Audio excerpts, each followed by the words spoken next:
कामगार नेते नरसय्या आडाम यांचं अख्खं कुटुंबच यावेळेला सोलापूर महानगरपालिकेच्या निवडणुकीच्या रिंगणामध्ये उतरलेलं आहे।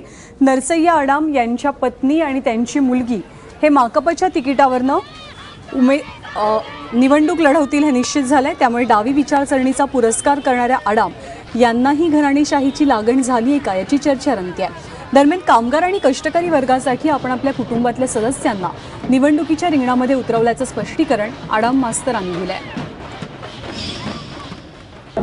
दवाखान्यामध्ये असताना प्रसूतिगृहामध्ये असताना लोकांची प्रचंड सेवा केली, त्यामुळे याला घराणेशाही कसं म्हणाल तुम्ही। माझी मुलगी ही गेले 10 वर्ष बीडी कामगारामध्ये काम करते। पुढाऱ्याची घरातली माणसं तयार होत नाही, एका बाजूला टीका आणि दुसऱ्या बाजूला तयार झाल्यावर ही घराणेशाही असे कसे।